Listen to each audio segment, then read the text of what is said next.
అంతే.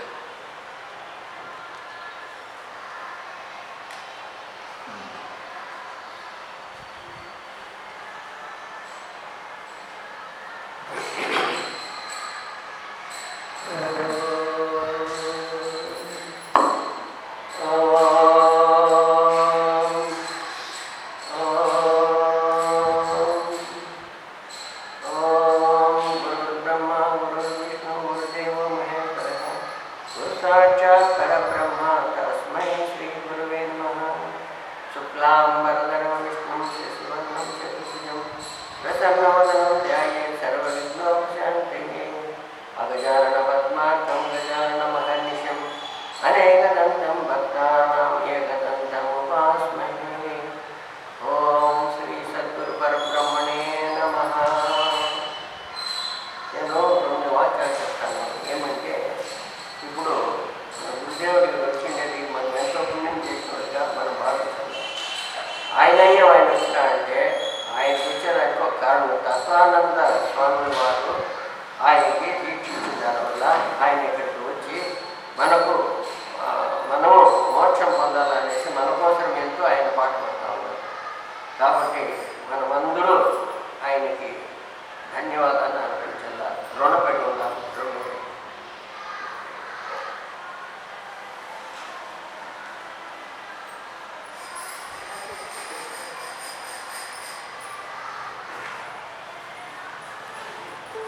శరీరం యదవాప్నోతి యచ్చాపి కామతీశ్వరః గృహీత్వైతాని సంయాతి వాయుర్గంధాని వాసయాత్. ఇది శ్లోకం.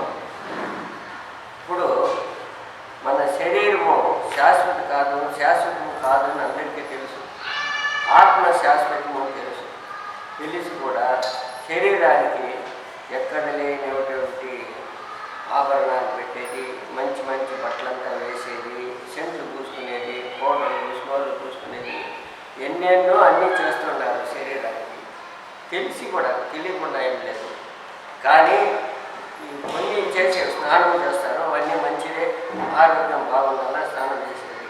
కానీ ఎక్కువ చేసేటువంటి కానీ ప్రయోజనం లేదు. ఆ టైంని ఆధ్యాత్మికంగా ఉపయోగిస్తే అది ఎంతో మనకి పనికొస్తుంది. రెండవది, మనము ఈ శరీరానికి మనమే ఆశలు. నా శరీరానికి నేనే గొప్పవాడు, నేనే ప్రభు అనుకోండి, నేనే ప్రభు.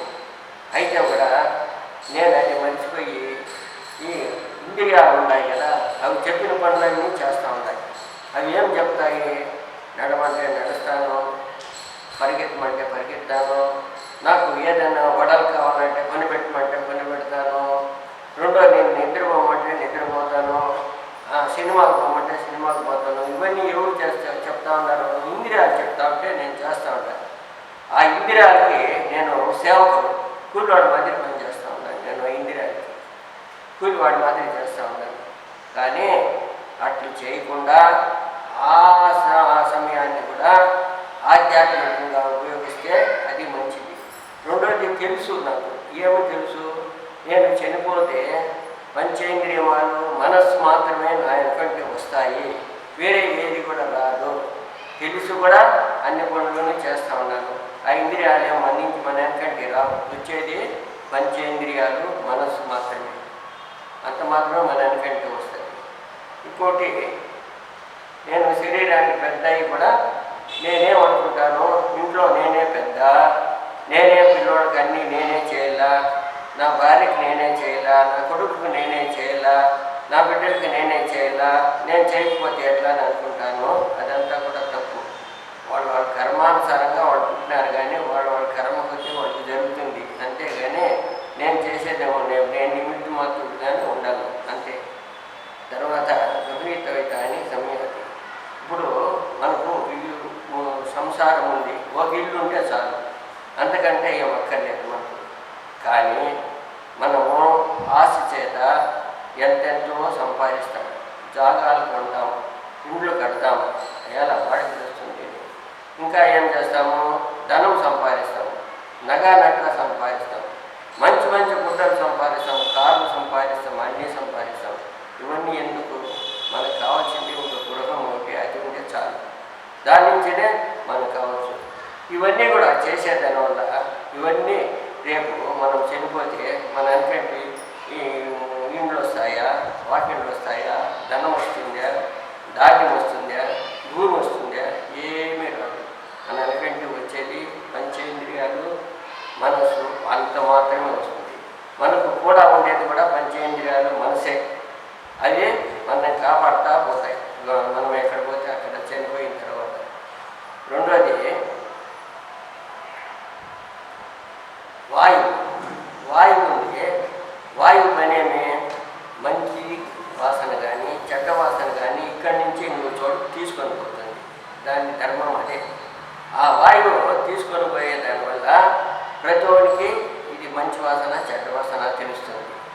ఆ వాయువు ఎట్లా పనిచేస్తుందో అదే మాదిరి మనము కూడా మన మనస్సుని మంచి మార్గంలో కనుక పంపిస్తే, మంచి మార్గంలో నిలిపితే, మంచిగా చదివితే, మంచిగా ఆధ్యాత్మికంగా ఉంటే మనకు మంచి జీవితం వస్తుంది. గడపట మంచి జీవితం వస్తుంది, మంచి అన్నీ కలుగుతుంది. రెండవది దాని నుంచి మనము ముక్తి కూడా పొందవచ్చు. మనము చనిపోయినప్పుడు మనకి ఎవరు అక్కడికి రాదు. మనం ఊళ్ళో వాళ్ళ అక్కడికి వచ్చేవాళ్ళు అంతగా ఉండరు. చనిపోతే భార్య రాదు, బిడ్డలు రాదు, కొడుకులు రాదు, మనవరాళ్ళు ఎవరు రాదు. వస్తే కూడా భార్య ఇంట్లోనే ఉంటుంది. వచ్చేవాళ్ళు కాటి వరకు వస్తారు, అంతేగాని గెచ్చు దూరం రాలేదు. కాబట్టి మన జీవితాన్ని మనం బాగుపరుచుకోవాలంటే ఆధ్యాత్మికంగా మనము కాలం గడిపితే మనము మంచిగా చనిపోతే కూడా మంచి జీవితం వస్తుంది. అది లేకుండా చెడ్డ అలవాట్లు పెట్టుకుంటే ఏదో ఒక్క జన్మ, ఏం జన్మ, నీచ జన్మలంతా వస్తాయి. కాబట్టి మనము ఆధ్యాత్మికంగా ఎదిగితే మనము మంచి జీవితము తీసుకోవచ్చు. చనిపోతే మంచి జీవితం వస్తుంది. రెండోది బతికున్నట్లే మనము ముక్తి కూడా పొందవచ్చు. మనము బతికున్నట్లే పొందవచ్చు. ఇదేదో కొంతవరకు తెలిసినాను, నాకు తెలిసిందే చెప్పినాను. నమస్కారం. చాలా బాగా చెప్పినారు. నిన్న వారం కంటే ఈరోజు బాగా చెప్పినారు. బాగుంది. మా దయ్యం కాదు, నీ ప్రయత్నం. తర్వాత చచ్చిపోయేటప్పుడు భయం అవుతుంది. అది పోవాలా, ఏమవుతుందో, ఏం చెప్తే ఏమవుతుందనే దిగులు అనేది వస్తుంది. అది చెప్పనీదు, మనసుకు వస్తే కూడా చెప్పనీదు. దాన్ని అభినివేశం అంటారు, దాన్ని అవిద్యా దోషం. కూర్చోండి, బాగుంది. తప్ప ఏం నవ్వుతాను నువ్వే. ఇంకెవరు?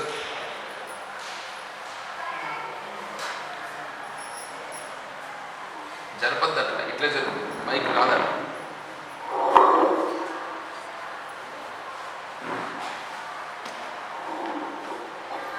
సరిపోయేట్టుగా మైక్ పెట్టు.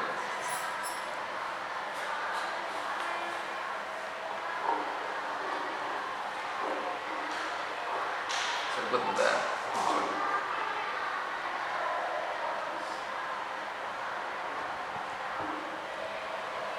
పూజ్య గురువు శ్రీ శ్రీ శ్రీ తత్వవిధానంద స్వామి గురువర్యుల శిష్యులు, మన గురువర్యులు ప్రజ్ఞాన సరస్వతి స్వాములు, ప్రజ్ఞానానంద సరస్వతి స్వాముల వారి దివ్య పాదపద్మములకు అనేక నమస్కారం చేస్తూ కొద్దిగా తెలిసి చెప్పాలనుకున్నాను. నేను ఏమన్నా దోషాలు ఉంటే గురువు మన్నించాలి. దోషాలు ఏమి ఉండవు, మనం తెలుసుకోవడమే. మెడిసిన్ ఇప్పుడు తీసుకొచ్చాను, నా బాధ హెల్త్ బాగుండేది. స్తోత్ర మందిర్లో ప్రాతకాల ప్రార్థన 16 ఓం దేహాభిమాన పాశేన స్థిరం బద్ధోసి పుత్రక బోధోహం జ్ఞానఖడ్గేన కన్యకృత్య సుఖీభవ. ఓ పుత్రుడా, దేహాభిమాన పాశము చేత చిరకాలం బంధింపడి ఉన్నావు. వివేకము చేత జ్ఞాన చిత్రూపుడునకు ఆత్మను దాన్ని ఛేదించి ఆత్మను తెలుసుకును. ఓం దేహాభిమాన పాశేన స్థిరం బద్ధోసి పుత్రక. చెప్పండి చెప్పండి. దేహాభిమాన పాశేన స్థిరం బద్ధోసి పుత్రక బోధోహం జ్ఞానఖడ్గేన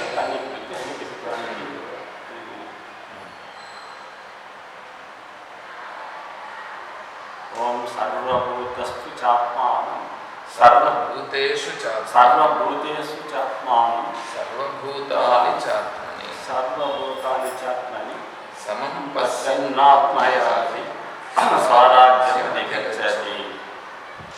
అన్ని భూతములందు నన్ను చూచువాడను, నాయందు అన్ని భూతములను చూచువాడను, వానికి నేను కనబడకపోను.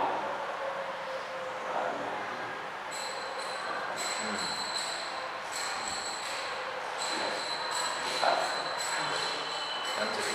చాలా ప్రయత్నం చేస్తాను సార్.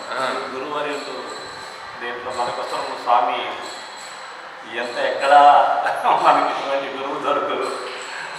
మనల్ని కనిపెడతానే ఉంటారు. కంటగా శిష్యులు మారి కాకుండా బిడ్డలు మారి కోడి పిల్లలు కోడి ఎక్కడ గద్ద పెద్ద ఎత్తుకొని పోతుందో అట్లా కాపాడి మనల్ని అన్ని విద్యా జ్ఞానాన్ని ఎంతవరకు చేసిన స్వామి గారు ఎంత మందలించినా, ఎంత తిట్టినా, ఎంత కొట్టినా గురువుల వల్లే శరణం, మనకు శరణాగతి అంతే. మరి నాకు తెలిసిందే అది. మా గురువే నాకు ముఖ్యం. నా గురువే బ్రహ్మ, గురువే విష్ణు, గురువే దేవుడు. చాలా సంతోషం. మంచిది.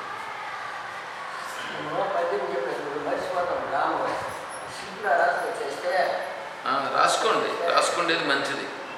రాసుకుంటే మీరు సమయం సరే, ఎవరైనా పర్లేదు.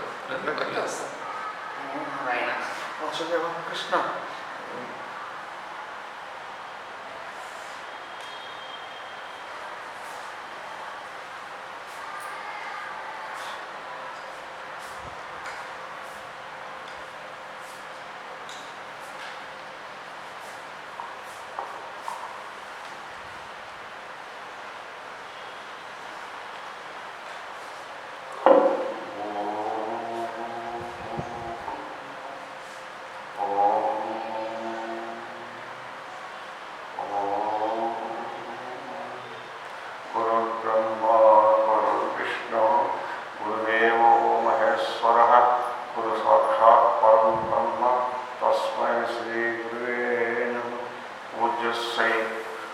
ప్రజ్ఞానంద సరస్వతి స్వామీజీ పాదాలకు నమస్కారం చేస్తూ భారతదేశంలో నేను ఏం పాటిస్తున్నాను మాత్రం చెప్తున్నాను. అదే చెప్పమని సబ్జెక్ట్ అది. భగవద్గీతలో సాయిరామ గురించి వచ్చినారు. సాయిరామ్ మనం ఎన్నో ఏళ్ళుగా చదువుతున్నాం. ఆయన ఒకే క్వశ్చన్ స్టార్టింగ్ అడిగినట్టు ప్రవచనం చెప్పిన స్వామీజీ అడిగితే, మీరు 25 ఏళ్ళుగా చదువుతున్నాను, మేమే భగవద్గీత స్తోత్రం నుంచి చదువుతున్నాం కూడా చదువుతున్నాం, మీరు ఏం పాటిస్తున్నాం? షాక్ ఉంటే క్వశ్చన్ అడిగినారు. ఎవ్వరు మొదలు చదువుతున్నాం మేము నిజంగా మనం పాటిస్తున్నామా? ఈరోజు అదే క్వశ్చన్ మన స్వామిజీ అడిగినారు, నేను ఏం పాటిస్తున్నాం, మీరు ఏం పాటిస్తున్నారు మాత్రం చెప్పండి అన్నారు. మనకు తెలిసిన తప్పులు చెప్తాము, పాటిస్తున్నాం, కానీ దాన్ని బయట చెప్పే వీలు లేకుండా ఉంది. అది ఇప్పుడు నా వరకు చెప్తాను. స్వామిజీ చెప్పేటప్పుడు అన్నీ 20 ఏళ్ళ ముందు తెలుసుకునేదంతా వ్యక్తికి వస్తాను, కానీ కడప దాటితే మర్చిపోతున్నాను. నిజమైన మా స్వామిజీని అడిగిన, స్వామిజీ నా పరిస్థితి ఎట్లంటే, నువ్వు తెలుసుకునేందుకు స్వామిని పాటించు, మర్చిపోయేదాన్ని తప్పు లేదు, మరొక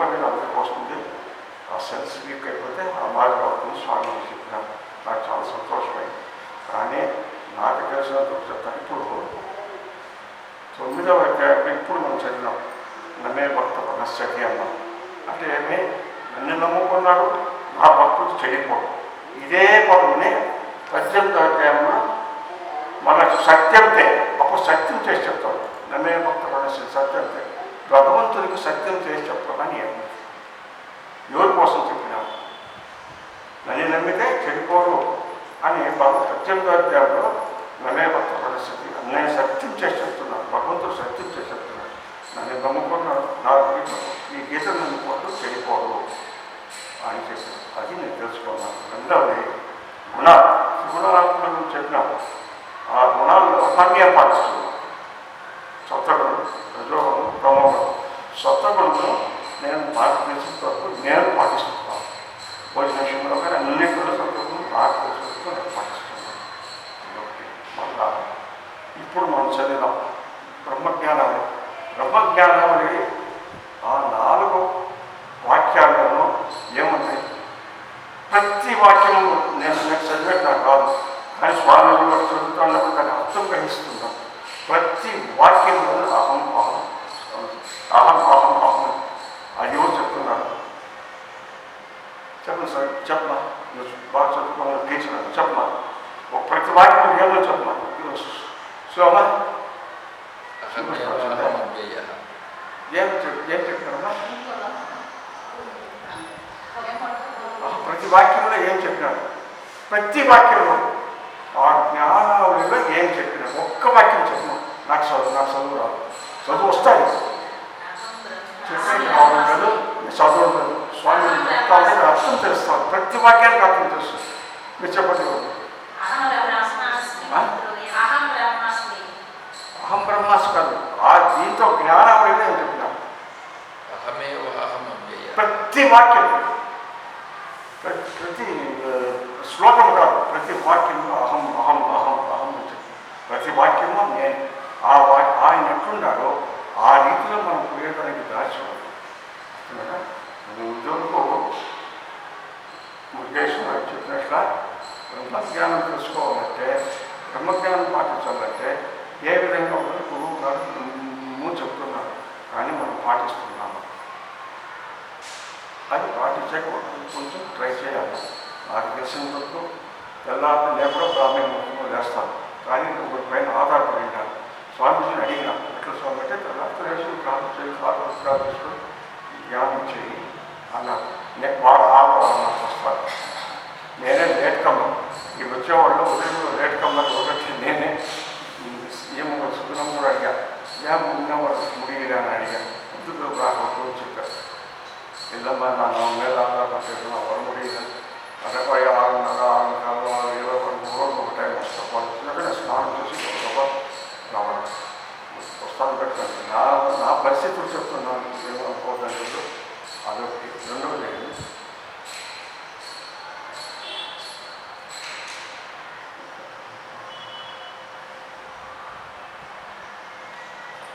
బ్రహ్మజ్ఞానం. ప్రతి పదవులోనూ బ్రహ్మజ్ఞానం చెప్పినాము. మనం చూస్తున్నాం. ఆ బ్రహ్మజ్ఞానం తెలుసుకునే కోసం మనం మీకు వచ్చినాం. భగవద్గీత శ్లోకాలు ఇదివరకు గురువు గారు 2000లో చెప్పినారు. 7 శ్లోకాలు ప్రతిరోజు ఉదయం. అప్పుడు మీరు అంతా రావాలి, సర్వీసుల్లో రాలేదు. నేను 2000 రిటైర్ అయినాను. ఆ టైంలో వచ్చి చెప్పినారు. ఇప్పుడే అడిగినాను. అడిగితే ఇంకా టైం ఉంది చెప్తాను. ఈ ఆత్మకథ అనేది కొంచెం లేట్ అవుతుంది. ఉపనిషత్తులు చెప్పాలా, ఉపనిషత్తు చదివి నేను చెప్తానని అప్పుడే చెప్పినాడు. ఇప్పుడు చెప్తున్నాను. ఈ ఆత్మబోధ వినేకి అందరికీ గుణములు. ఆత్మబోధ తెలుసుకోవాలంటే ఇక్కడ గురువుని ఆశ్రయిస్తే తప్పితే ఎవరు చెప్పలేదు. మోర్ ఎవర్ ఇట్లా గురువుకు పెట్టేది మనకు చాలా కష్టం. అవునా? మన అన్న పెద్ద గురువు స్వామి గురువు సచ్చిదానంద సరస్వతి స్వామీజీ వాళ్ళు ఉన్నారు. వాళ్ళంతా మనం దర్శనం చేసుకొని వాళ్ళ దగ్గర గురువు చేసుకుని వాళ్ళు చెప్పేవాటి మనం ఆ స్వామీజీ బదులు మనకి ఈ స్వామి దేవుడు వారిగా వచ్చి మనకు అన్నీ చెప్తున్నాం. తెలుసుకొని సాధ్యమైనంత వరకు పాటించాలని కోరుతున్నాను. బ్రహ్మజ్ఞానం తెలుసుకోవాలని సత్యం ఇప్పుడు చెప్పిన ఇంటిమా వేదాంత ఇంటిమా బ్రహ్మం సత్యం, లోకం ఇది వేదాంత డంక. దీనికి అంటే వేదాంతం డంకాలో రాస్తారు. ఒక మాదిరిగా అది ఇంకా నాకు చెప్పాలంటే చాలా ఉంది. నాకు ఏం చెప్పాలని తెలియదు. ఒకటే చెప్తాను, పాటిస్తున్నట్టు అన్నీ పాటిస్తాను లేదు. బ్రహ్మయోగులను తెలుసుకుంటున్నాను. బ్రహ్మజ్ఞానం మనిషి లేకపోతే మన జీవనమా ఏమి అని ఒకటి యోచన చేసుకొని నాకు తెలిసి పాటిస్తున్నాను అని గురువు గారికి నమస్కారం చేసి చెప్తూ నిర్మించుకుంటున్నాను.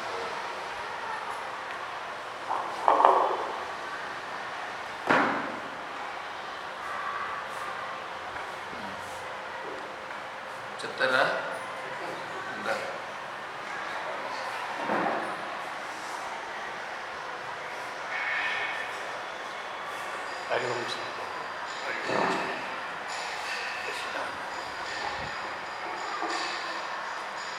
ఏమైనా తప్పుగా చెప్తే గురువు గారు ఏం తగ్గించుకోలేను.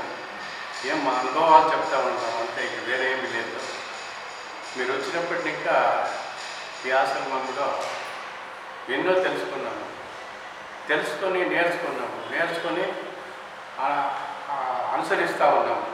ఏమంటారా, తెల్లవారి 4:45 చేస్తాము, స్నానం చేస్తాము, ధ్యానం చేస్తాము, తర్వాత సంధ్యానం చేస్తాము, తులసి చెట్టుకి పూజ చేస్తాము. అయినా సాధ్యమైనంత చేసేదని చేస్తాము. సూర్యుడికి, చంద్రుడికి, అగ్నిదేవుడికి, వీళ్ళందరికీ కూడా ఆరోగ్యం ఇవ్వాలి చెప్పినారు స్వామి. అప్పటి నుంచి అదే పాటిస్తూ ఉంటాం. దాన్ని ఇంకా కూడా బాగుంది. ఏం ఒక్కొక్క దానికి ఒక 5 నిమిషాలు 10 నిమిషాలు టైం కేటాయిస్తే చాలు, బాగా జరిగిపోతూ ఉంది. ఇదంతా అలవాటు చేసుకోవాలి, కొత్తగా చేసుకోవాలి. ముందు లేదు. నాకు ఏం మనసులో అంటే మనం భగవద్గీత చదువుతూ ఉన్నాం. భగవద్గీత అంటే మంచి మార్గాన్ని మనకు తెలియజేస్తూ ఉన్నాం. దాన్నే పట్టుకోవడం కదా, దాంట్లో ఏం తప్పులుంది అని ఒక్కొక్కసారి 2 సార్లు ఏమో చెప్పింది స్వామి, నీ మనసే నిన్ను గురుడే కొట్టిస్తూ ఉంది అని చెప్పారు. ఏమే ఆ రోజు రాత్రంతా నిద్ర వచ్చేది. ఏం గురుడి కొట్టిస్తామండి, ఏం తప్పు చేస్తున్నాము, సన్మార్గంలో పయనిస్తూ ఉన్నాం కదా అని అట్లే నాలో నేనే కుమిలిపోయేవాడు.